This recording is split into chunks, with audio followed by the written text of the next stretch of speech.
Hi, everyone. Welcome to Shot Callers, a Storied Rivals podcast where we sit down and interview high school football coaches in the area in the Muskingum Valley League and in the Licking County League. Today, we're in the LCO with Heath High School, and we have head coach Tim Ward joining the show. Coach Ward, really appreciate you taking the time to join us. And first of all, I want to welcome you back to Storied Rivals because we covered Heath High School football a couple years ago, and now you're back with us. So I'm really excited to be covering the Bulldogs this year. Yeah, absolutely. Appreciate you having me. Yes, been a while. It doesn't seem like too long ago, but I think it was back in like 2014 when you guys were just getting started. So, Yeah. Yeah. So what's the remainder of the offseason look like for your team? I know you just had a 7-on-7 at Newark. You also have the 7-on-7 coming up Friday against Philo and Coshocton. Do you think your guys are back in a flow now? Because I know you had some guys like once school ended and you getting into summer, you had some guys have some extended runs in baseball. Some of them did some travel ball and stuff like that. So are your guys kind of back in a flow now? And have you kind of seen everything that you've wanted to see with your guys in these 7-on-7s and scrimmages? yeah, we've had two 7-on-7s so far. We went down to Oak Hill early in July, and we were actually missing quite a few of our guys, our projected starters that day. But that's all right because we got a chance to see a lot of our younger guys, a lot of the guys that we might not get the chances to see as much in our 7-on-7s when everybody's there. So that was kind of good for us, actually. And then last night we had a 7-on-7 at Newark, and most of our guys were back for that. But we were still missing a couple guys, but for the most part, they're back. But yeah, I mean, I want our guys competing. I think summertime 7-on-7s, all of that is about building competition, having guys try to compete at the highest level they can. Our high school baseball team was fortunate enough to make it all the way to the state semifinals. Cannot congratulate them enough. They put on a tremendous run. Wish they could have got a couple more there. But yeah, that put a little bit of a delay into some of them getting here for summer. But again, they were competing. They were competing at the highest level that they can, and so we were able to catch them up pretty fast. Then we have a lot of guys that play baseball and things. So far, we've seen what we wanted to see out of the summer, and we got another big one, like you said, tomorrow against Philo and Coshocton, and then we're ramping up to get into full time football. So.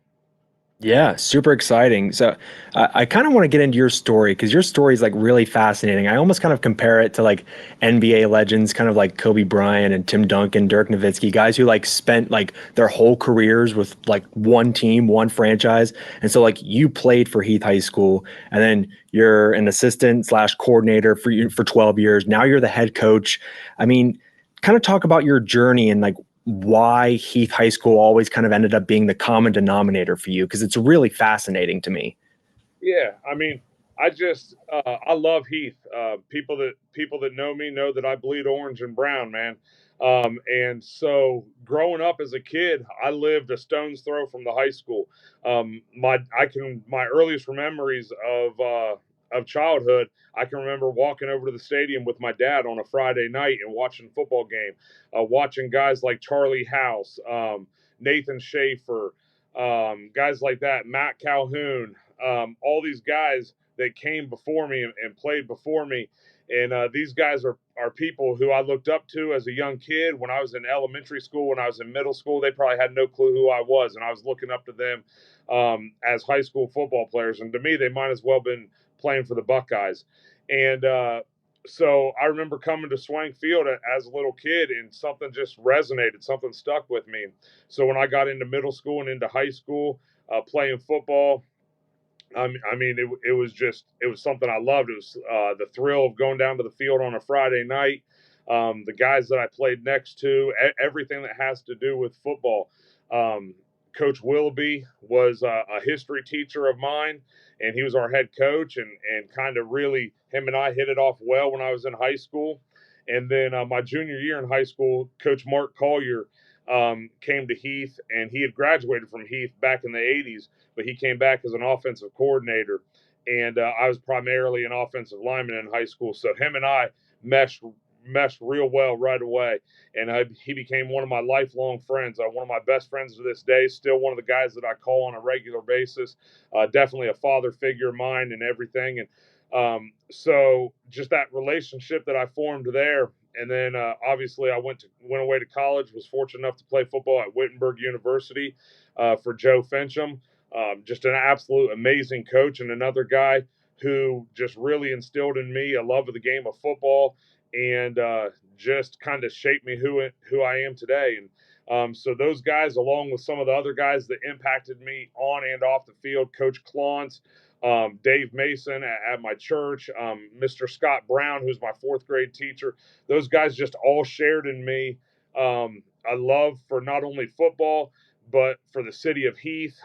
They really kind of just provided that male positive figure in my life, along with my father. And so they say, as iron sharpens iron, one man sharpens another. So when I had an opportunity to get out of college and start coaching football, I asked Coach Collier if he would be interested in me kind of sticking around, helping out, and things like that.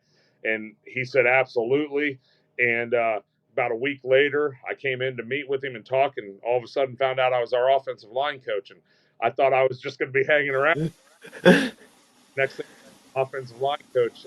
So doing that, um, really loved it. It was what I did in college as far as my playing career goes, and played O line. Enjoyed that a lot. And then going into the season of 2007, our defensive coordinator had resigned and moved to South Carolina, which opened up a teaching job in the field that I had my certification in, but it also opened up a need for a defensive coordinator. So Coach Collier asked me if I would be interested in moving over to the defensive side of the ball. Mr. Booth at the time was our principal and athletic director. He hired me to teach here. I never wanted to be anywhere else. I actually turned down 5 other jobs, waiting for this one to come open because I knew I wanted to be a Bulldog. It's just something special about Heath, and you can't really replace that opportunity to go down to Swank Field on a Friday night. There's just something special about putting on the orange and brown, man. Yeah. So 5 other schools you turned down. Where were those schools at? Do you remember now where those schools were? Yeah, so I to where I did my student teaching at was actually South Vienna Middle School, which is a middle school for Springfield Northeastern. And I had an opportunity that I could have got a job there and could have coached football there and turned that down. Got a job offer from West Muskingum. Turned that one down. Probably would have been able to coach football there as well. Got a job offer from Johnstown High School, and definitely think I could have coached there because Coach Collier, our head coach at the time, he actually played in college with Coach Carter, who's still over at Johnstown. And so I got an offer teaching a middle school position there, and decided I didn't want to teach 4th grade, so I turned it down. They actually called me back. We were able to move some things around. We got an 8th grade position for you. And by that time, I'd already heard that there was a chance there was a job opening up at Heath. All I needed was a sliver of hope. And I went to my wife, and I'd been married right out of college. So my wife and I asked her, I said, what do you think? Do I take one of these jobs, or do I roll the dice and hope that Heath hires me? And she says, well, are you going to be happy anywhere else? And I said, not a chance. She said, well, why would you take it then? And so big thank you to her. I mean, forever indebted to her and her willingness to stand by me, even at the time where we were freshly married and I didn't really have a job, and she wasn't worried about it. So Yeah, that's a great story. It shows I get the dedication to this area, and just kind of like you just wanted to be here. That's pretty an awesome story. So looking at your guys that you got coming back this year, you have 16 seniors returning, and most of them were 3-year starters for you. You have quarterback Braden Bales, receiver Connor Toomey leading the air attack. You have Kevin Dunlap returning as a junior, who he injured one of his wheels last year, but now he's coming back. Talk about those guys, some other returning guys on your offense, and then what does your defense look like this year as well in 2023? yeah. So a lot of people don't realize it, but not only is Braden Bayless our quarterback, not only is he a 3-year starter, he's kind of a 4-year starter.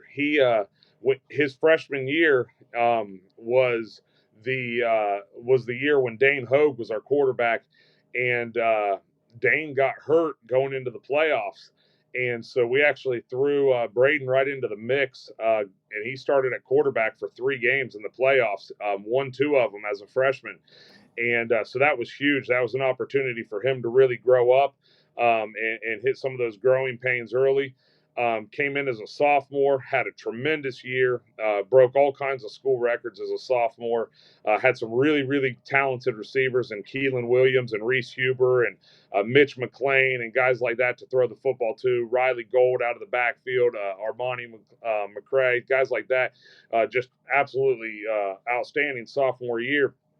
And then last year, we didn't really have the depth at receiver that we did the year before, and so Braden had to kind of take more of the offense onto his shoulders. Really caused him to grow up last year, and I mean he has put in as good of an offseason I've seen any kid since I've been here. So I'm really really excited to see him continue to grow and take ownership of the offense this year. And then obviously Connor Corbett at tailback and Connor Toomey at receiver, some other guys who are going to fit in there at receiver, Kevin Dunlap being one of them. Those guys are dynamic players who definitely give us an opportunity to make some plays. Carter Mason, sophomore, started all 11 games last year at outside backer for us. He's probably going to move over, play a little bit more on the offensive side of the ball. So our offense is got a chance to be really good. We got several returners on the offensive line also, with Hayden Woodward and Reese Schreiner and Chase Armstead and Noah Sprague. So we got some depth there also. But defensively is kind of my wheelhouse. I was the defensive coordinator here, like you said, for 12 years, and still run the defense. And that's where I expect us to really start off strong. We have a lot of guys coming back. Dalen McIntyre presents some problems for offenses from the defensive end position. He does some things that some other people don't necessarily do. You don't often see a wide receiver who plays in the slot who also plays defensive end, so he's able to kind of provide some problems there. And then we got Tanner Patterson and Connor Corbett and Caden Green in the middle at linebacker. And then Paul Gold should be a big one for us this year. Paul started every game since his freshman year. He's another senior who, he started every game as a freshman and at outside linebacker. I think he maybe weighed like 96 pounds and started every game. But last year we had to move him back to safety, which is not his natural position, and we're moving him back to the outside linebacker spot this year. So yeah, I'm excited. I'm excited to see these guys get after it. So a lot of people think this year could be a historic year for the Bulldogs with all the talent you have coming back, all the guys that you mentioned, kind of similar to that 2016 team that went 10-0. So when you hear talk from maybe some other teams in the LCL, people in the community, things like that, like what are your thoughts, feelings, emotions on, I guess, all this hype that's surrounding the Heath Bulldogs this year? Yeah, I mean, I welcome that. First off, though, you can't talk about it; you got to be about it, and that's what we talk to our kids about all the time. You got to be about it. You got to be willing to come put the work in every day. It's nice to have the thought of being good. It's nice to have the desire to be good. It's actually a great position to have the goal to be good, because not every year can you have a goal to be good or to try and win a league championship or make a run in the playoffs or anything like that. But I've always been the type of guy that I don't wear a target on my back. I wear it right on my chest. And I tell our guys that all the time. We want a target on our chest. We want people to expect a good game when they play us. We want people to expect that we're going to fight the entire time. And yeah, so we welcome that. We welcome that pressure. We welcome the aspirations of being good, and we've got lofty goals for ourselves. Heath High School has never been to week 4 of the playoffs, and so we're talking about that this year. It's actually right on the front of our T-shirts. We put FOURward there, and we misspelled forward on purpose, FOUR. We're looking to go to week 4 of the playoffs. Once we're at week 4, if we happen to be fortunate enough to get there and then win that one, then we're in the final 4. And at that point, you never know what might happen. So yeah, we expect to be pretty good, and we kind of welcome those aspirations. I love the misspelling of forward. That's a great motto. Like that's perfect right there. Just a stamp on the front of a T-shirt. That's great. Well, Coach, I really appreciate you taking the time to join us here on Shot Callers. Your team is loaded with talent coming back this year. Really excited to see what you guys do in the LCL. But go get to round 4 in the playoffs, baby. That's the plan, man. I appreciate you guys having me on here, and I'm looking forward to working with you guys all year. Hey.